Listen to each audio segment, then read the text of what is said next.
right, thank you. What a great day this has been. Thank you, Elizabeth, and your team for the opportunity to come together and share ideas and information. This is so critically important to all of us. So I want to talk a little bit about multiple benefits. That's a term that I hear and use really frequently lately in talking about coastal resilience issues, multiple benefits.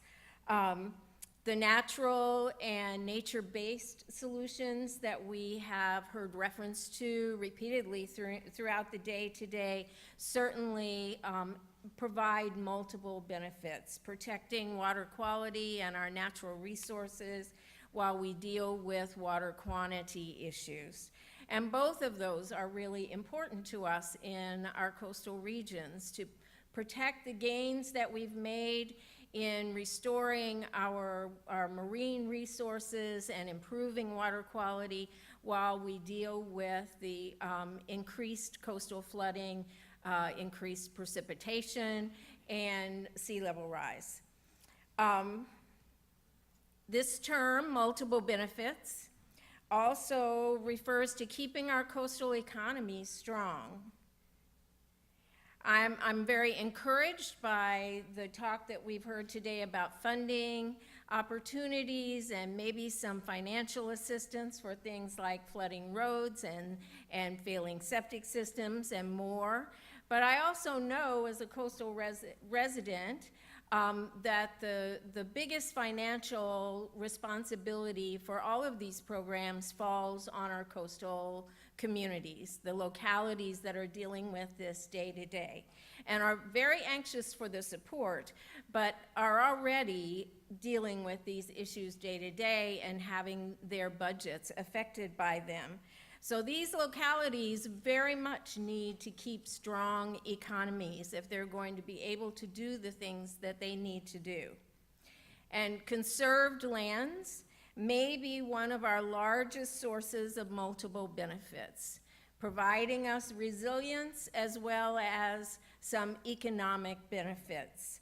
Our distinguished panel this afternoon is going to explore that idea with you, how conserved lands may be providing us with economic benefits as well as resilient benefits. So we'll start off that conversation with Laura McKay, who is the Coastal Program Manager for the Virginia Coastal Zone Management Program, and is going to share the results from a study on the Eastern Shore. Thank you, Laura. Thank you, Karen. So are we just using the arrow buttons here? I didn't use forward. it, so. Elizabeth. Or you just, okay, thank you. Good afternoon, everyone. I hope this will be kind of a refreshing and fun talk, and hopefully a little more upbeat and positive. We'll see. We're trying to get the button to work. Okay. Are you all familiar with the Coastal Zone Management Program? Do folks know what it is? You are? Okay, pretty much you are. So I'm going to breeze through those real quick. It's basically a network of state agencies and the coastal localities that implement the state's coastal laws and policies. We operate with funding from NOAA. Thank you very much, NOAA, under the Office of Coastal Management. We basically, until recently, operated under an executive order, but thank you to the governor and Secretary Strickler, we now have a transmittal letter that was just done this summer that keeps the program going in perpetuity, so we don't have to renew it every 4 years, which is really a relief for all of us who work in it. But basically, the program has these 10 goals. There's 3 basic categories of them. It's resource protection, and that includes wildlife and habitat, and protection of property, too. So we do a lot of work in coastal resilience.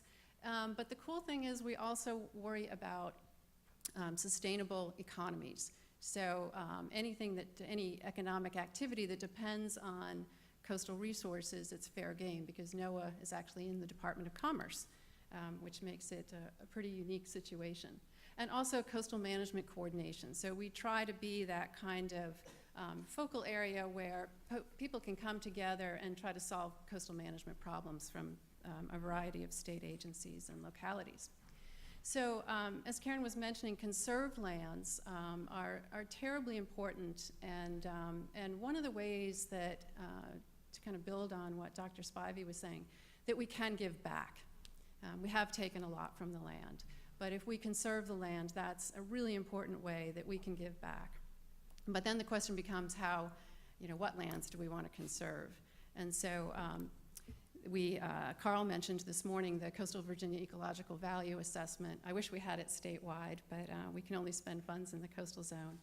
But you would think that when you combine all of the different data from the Game Department's wildlife priority areas, Department of Conservation's conserved lands, and unique communities, the VIMS data on estuaries and shellfish and submerged land values, and that if you made sure that once you overlaid all those things, if a pixel hit any one of all of those layers and you marked it high, you would think the whole state would be high, right? But it's not. This is what's left. And so this is really the important parts that we need to save. And so it's really great that now we can use this as a basis to overlay climate impacts on, which VIMS is doing. So that's terrific. So the CZM program does use some of its money for land. We set aside about only $200,000 a year, which is nothing. But we've been doing it for almost 30 years, and the money has to be matched. And so we have actually acquired a fair bit, about 2,000 acres, and altogether about $15 to $18 million over the past few years. And one of the ways in which we do that is through partnerships. And one of the strongest ones that we have going is the southern tip of the Eastern Shore, that a partnership that was started by Delegate Bloxham, probably about 25 years ago. And so we have been working with Fish and Wildlife Service, the Nature Conservancy, DCR, Game Department, CZM, Eastern Shore Land Trust for quite a while. We've been acquiring a good amount of land over there. And so there began to be some concerns amongst locals over there about how much is too much. Is all this conserved land actually stifling our economic development? And so we took that to heart. It was getting serious. People were getting kind of angry about conservation easements and what they were doing to the bottom line of the counties. So what we did was put a stop to, we said, all right, we'll take a pause. We're not going to acquire land for a while. We're going to do a study.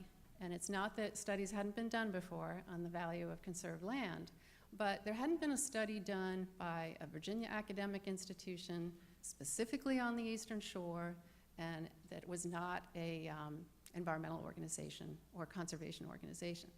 So the big difference here was that we set up a local study team. So we got people from each of the counties, the planning district, to actually write the RFP, select the contractor, guide the study, and approve the final report before it went out. And so we were holding our breath, because these were economists. These were not natural resource economists, and they were from George Mason University was the group that was selected. And I do have a fact sheet out there if, when we get to the results, in case you want to take those home with you. So it was a really interesting study, and one of the first things we did in the RFP is try to get the facts together about how much land is conserved on the Eastern Shore. And it's quite a bit. It's 33%, and that does sound like quite a lot. But when you really drill down, only 10% of the land cover was actually in easements as opposed to fee simple. And then 69% of it is covered by wetlands that couldn't be developed anyway. And that's just a breakdown showing you the tidal and non-tidal wetlands. And then really only 7.4% of the land that is now conserved could have been developed. So it's actually a fairly small percentage that we've taken out of production, so to speak. So what were the results? So these economists, Dean Bellis and Terry Clower from GMU, they looked really at two economic analyses. One was the fiscal impact to the counties, and the other were the larger socioeconomic benefits. And so the other thing they looked at was how much of the land that has that pays no taxes or has reduced taxes, what proportion of that land is conserved land as opposed to churches, post office, other facilities. And that was a surprisingly small percent too in both counties. So here are the results. The bottom line to the counties. When they went in and looked at all the tax records and who paid how much tax on what land, in Accomack County, the tax revenue that they were getting from the conserved land, it was $2.38 for every dollar that the county spent taking care of that land, so services to those lands. So a very positive net benefit to the county. So conservation easements were not a burden on the county budget. So we were able to debunk that fear. Same was true in Northampton, although as you can see, wasn't quite as dramatic. They get $1.15 back for every dollar they have to spend on those lands. And then the other part of it, the socioeconomic part, was to look at what kind of industries really are benefiting from these conserved lands. And they only looked at three things. They looked at aquaculture, they looked at expenditures by direct organizations, and they looked at tourism. And so here are the results for aquaculture. And the Eastern Shore is renowned now for its clams and oysters. And so these are pretty big numbers for these small rural counties, 156.7 million. And these numbers are from 2016.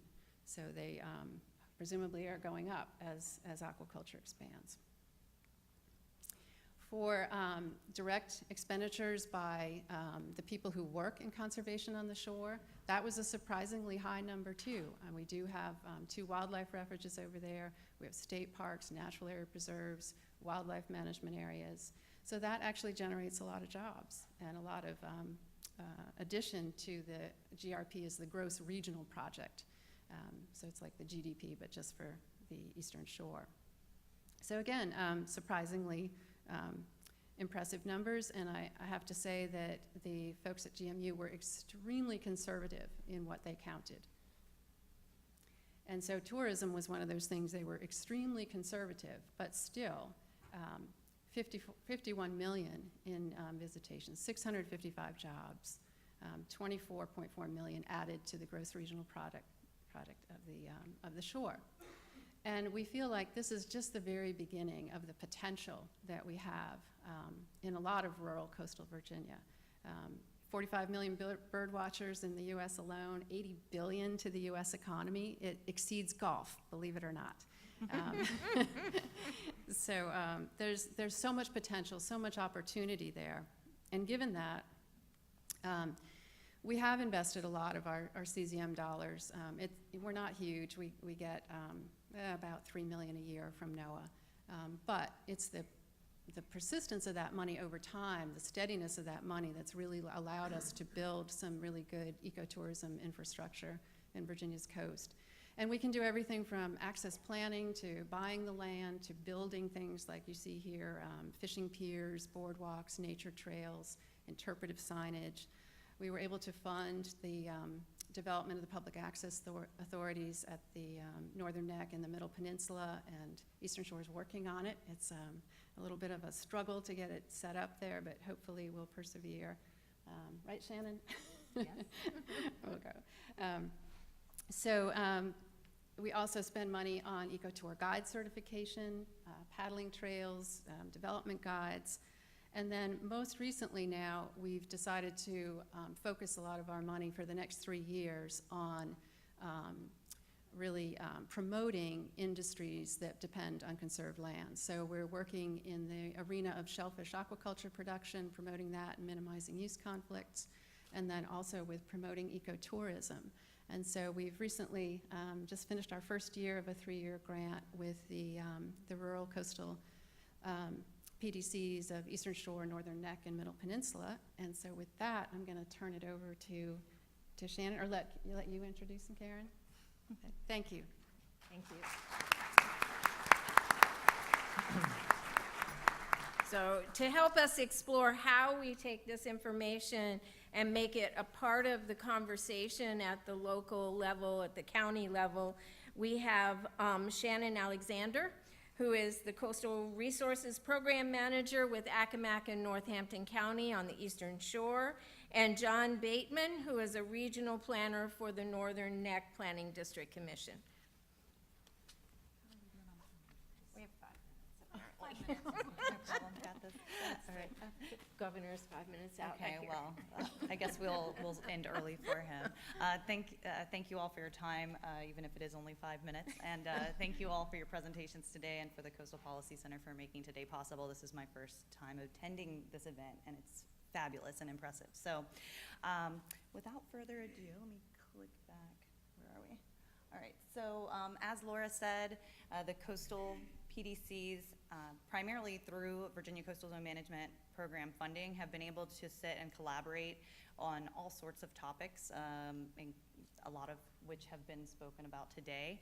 And so in all of those collaborations, we were able to focus on, in the rural regions, on our similar assets, primarily our natural resources, our culture and history, and work together to promote those assets, because Kurt presented prior to me, we're only 47,000 people on the shore. The Northern Neck and Middle Peninsula are quite a bit larger, but still relatively small populations. And so we find that we're much more successful when we band together for all kinds of things, but certainly for ecotourism. And so the first year, we have established our Rural Coastal Virginia Alliance, so brand new this year, and we hope that it continues to help our 3 regions thrive well beyond this 3-year project. And you can see our goal. We exist to present unique ecotourism activities and destinations for locals and visitors to enjoy easily.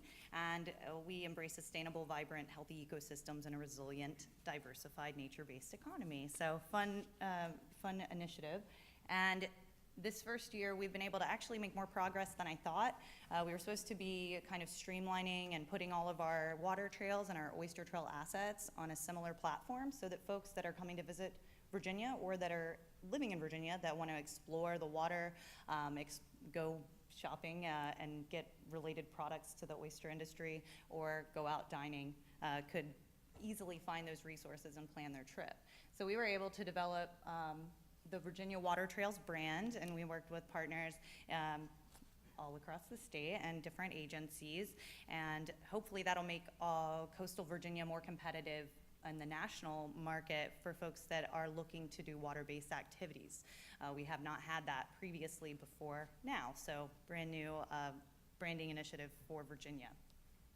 We were also able to start a new water trail website, which is just up and running as of last week. So we are still adding new content, linking additional outside resources, but we do already have that going. And I'm going to turn it over to John in just a moment to touch on the work that we've also been doing with the Virginia Oyster Trail. But if you could click maybe to show the screen here, is that possible? There we go. So sneak peek of the new website, which currently is featuring rural coastal Virginia. And so you'll be able to, I might not be able to, but you'll be able to. Here we go. Visit either the Eastern Shore, Northern Neck, or Middle Peninsula. It also links out to those eco tour guides that were mentioned. And really here, it's not just a water trail, because we have this document that shows the economic benefits of conserved lands, but still it's a hard push in some localities. And so having those multiple benefits is really important. And so if we have all these natural, beautiful areas that are the best for getting out on the water, I can tell you from experience, I've paddled many, many miles and love it, and getting out on the water with visitors and locals alike, and taking them out and talking to them about the issues. So it becomes very apparent when you take people kayaking near high tide or in different areas what's happening, and seeing it from the water, seeing erosion issues, and having that opportunity to reach people and get them really invested in the issue is that grassroots up, and getting education out on the water, and making sure the people that are taking folks out on the water understand the issues and are able to relay that information to folks. I think we have 1 minute, so I probably should stop talking, but I'm gonna just sit down.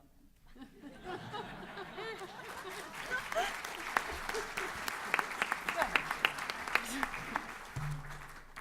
I'll just simply add that everything that we're doing is about planning your visit to coastal Virginia around outdoor recreational activities. But really, it's about getting people back off the water to spend their money. Because, look, all the coastal zone management efforts that we undergo, it has an economic value, and it's not peanuts, as was shown by Laura's presentation. So combating the perception that conservation and resiliency efforts have minimal economic value, and that they can even contribute to the loss of revenue for localities, debunking that is a primary goal of ours, and getting people to spend their money in our localities is how they're going to survive. Tax revenue, income tax revenue, and tax revenue is not the only thing that they have. They have a ton of assets, and once we recognize that and put money and promote those things, we'll all be better off. Speaking of promotion, there's one thing I wanted to say, which I mentioned that economic analysis was extremely conservative, and when we presented it to the County Board of Supervisors, I think it was in Accomack, they asked, did this assessment take into account the value of conserved land for resilience? And we said, no, not even. So we actually, a little promotional point here, we're having a Coastal Partners Workshop November 14th, 15th in Richmond. So please come and register, although it's a much smaller room than this one. But we have Dean and Terry from GMU coming. And we also have Mike Beck from the Nature Conservancy Skyping in from Texas to talk about work he's done to put those economic value dollars on conserved lands for resiliency. And then we're going to have a discussion about how we can build out these economic analyses to be more comprehensive and include resilience, as we fund, CCM is funding some work in the lower Chickahominy to do a similar kind of economic analysis. So we hope you'll come, and we'll continue the discussion in a week or two. Thank you very much for your attention.